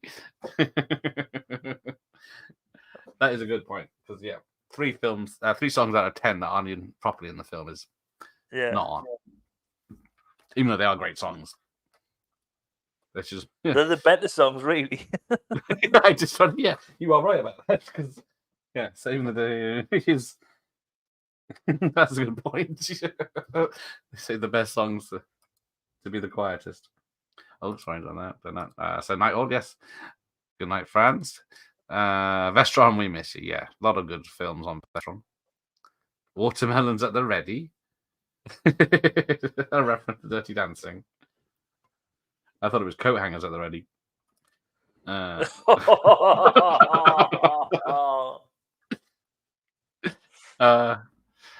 song called Yes by Mary Clayton is the best song. Oh, yes. And I want to make a love because I need some time. It'll be a very interesting stream next time. Oh, what do I? Yeah, but Hey Babies, we'll discuss it next time. It's been ruined by that 90s remix. Yeah, I was just going to say DJ Otti.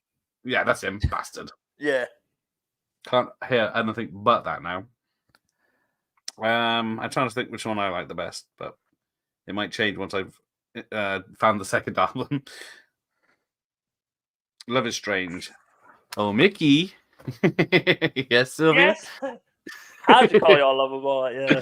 Oh, lover boy. Oh, we're showing off. Patrick Swayze on his knees, like. Yeah. And then Neil. This is where the geekiness of Dirty Dancing comes in, because that's when Neil, who's one of the Kellerman's grandson or nephews or something, comes upstairs and goes, "Hey Johnny, we're gonna need to talk about the show." And he's like, "Hey baby, if you want to learn some dance moves, I can show you." And it's like, it has to be someone called Neil, the same name as me, has to be the geekiest person in the day. Neil couldn't have been Johnny, and Johnny couldn't have been Neil, because that would have been so much better. Yeah, that would have benefited. And he's like, "I can teach you dance lessons." Yeah, I can merengue. yeah. But yes, I guess we'll get to that next. Wasn't it Vestron's only big hit? I think Buster was Vestron, I think, as well. So funny enough, about the same year. And another one with a great soundtrack. Buster's got a quite good soundtrack. Yeah. Well, how many 80s films had great soundtracks? They don't even bother putting them out anymore, do they? Yeah. Guardians of the Galaxy is the only one that makes an effort. Oh, I've only seen Bryan Adams, so I need to see Sting, and they got all the people from the Three Musketeers song, "Oh, for love."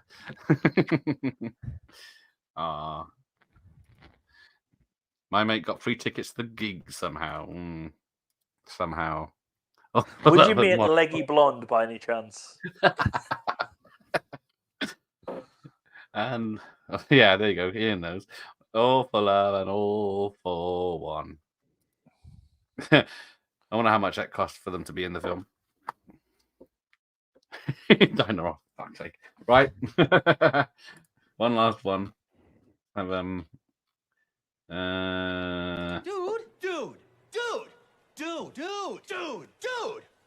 Dude. Well, I guess you've got a point. That's like I said, I need the script. Doesn't tear anyone near. Doesn't tear anyone's near enough throat. Anywhere near enough throats out Dirty Dancing. Well, yeah, considering it was Roadhouse and Dirty Dancing within a year or so of each other. It's very different films. I like She's Like the Wind from Dirty Dancing. See Tornado knows. Yes, thank you, Andy, for watching. Once Bitten is the soundtrack, best soundtrack of the 80s. A lot of people don't know it. No, I'm gonna say, is that the Jim Carrey vampire comedy? I blame my mum and. Sorry. Is it Eddie Murphy ones? No, that's Vampire in Brooklyn, isn't it? Yeah. Yeah. I don't know if that's got any. It's probably got a few songs. I blame my mum and two nieces for making me know the Sound of Music soundtrack almost verbatim. Bloody hell, that's an epic one. It's a 3-hour film, so it's one of those albums that's in every charity shop at least 3 times. The Sound of Music. Yeah, I stood up by it. Wonder if Rita, Sue, and Bob 2 got a soundtrack. Oh dear. Well, what you call them? Black Lace would have been on it if they do. Shake it they're, true. well, they're the ones who done Having a Gangbang in the what was the? I used to live in Bradford, and when I used to first year I lived in Bradford, and the second year I moved to Leeds when I was at university in Bradford, so we used to get the bus through, and it used to pass. I'm positive it was called Brannigan's, which was the place where the film Rita, Sue, and Bob 2, and they done the Having a Gangbang scene on the stage there. So. We're having a gangbang. And it was Black Lace who sang it as well. Where are they now? Wicked Stepmother Terrence. Yes, it was Jim Carrey. Oh, yeah, I need to check out these soundtracks. I do like that. Larry Cohen. Yeah, Larry Cohen's good. Good director. Yeah, I love watching Siska Lieber's review of Rita Sue Bob 2. I'm sure they loved it. Oh. You got a call coming in.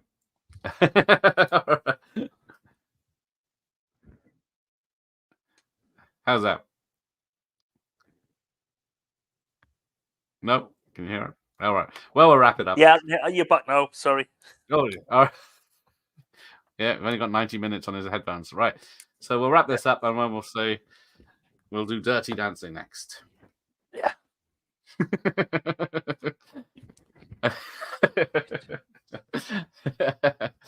Yeah. Oh dear. And then that's all. So yeah, what will the next soundtrack? Dirty Dancing. So there'll be just me and Neil on our own talking about that. I think. Yeah. Because all the men will stay away from that. There won't be. Everyone will come across for the secret, the guilty pleasures. Embrace it. Dirty Dancing's a great film, man. The only thing was Dirty Dancing.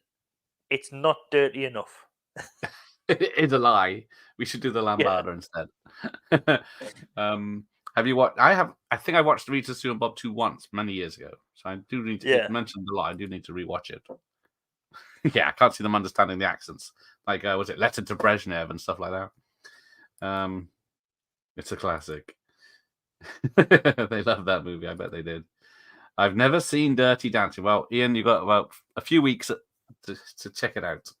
Yes, you will love it. It's not not a soppy film at all. It's quite a serious film. Yeah,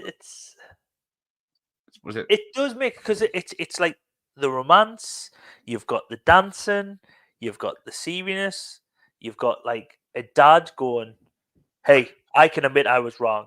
When I'm wrong, I can admit I was wrong. I was wrong. Yes, I was wrong.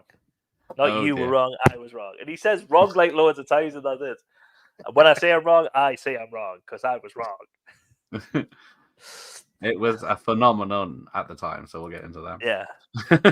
They liked it. Oh, okay. All right. Good night, Bob. So much so, the soundtrack, the original Bill Wyman and Jennifer, what do we call it?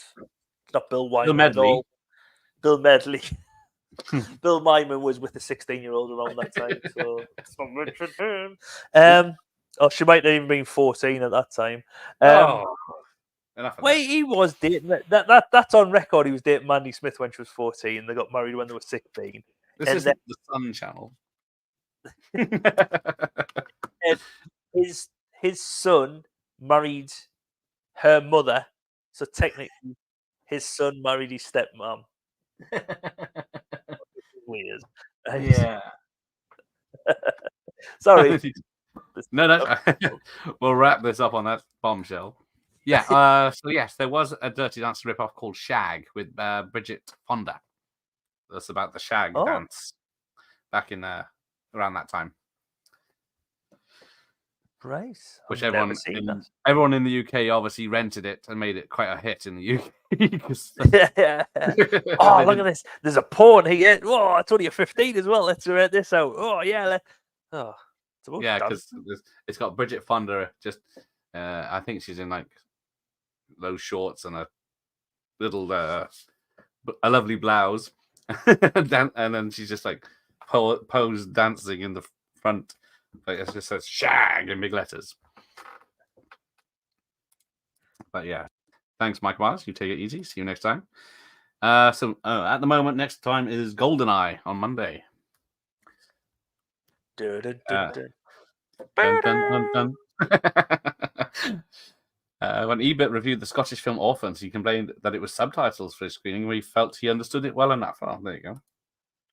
It sounds great. Sounds like Teen Wolf. Yeah, I am going to check out Teen Wolf over the weekend, see if it is a good soundtrack. George. Oh, Costin did The Hawk with Helena. Good little thriller. Loads of stuff I've never heard of. I need to catch up on. Don't you forget about me. We're Simple Minds, but Billy Meidel wanted to do song. I was upset that a few years later. So he was upset and did a version of himself. Okay. Have I missed something? No. Okay. Like atmosphere in that one. All right, I've changed trains. You guys are still on. Yeah, we're just wrapping up. I'm just getting to the comments. And The Hawk was financed by BBC Films. Saw the film on BBC One. Never saw it in VHS rental. Oh, okay. It must be out there somewhere. I remember the poster for Video Shop back in the day. Seemed so filthy at the time. Yeah, it was a black background. It was said "shag" in big letters, and a sexy lady on the front. So a lot of people were very disappointed back in the day. But there we go. I'm caught up. So thanks for everyone. Terrence, Franz, Dr. Impossible, Tornadoes, Ian, Michael Myers, Savoy, Bob, and everyone else that turned up. And we'll see you next time for some Dirty Dancing. And Ian will be on time for Mondays. Right. Thank you, everyone. Good night.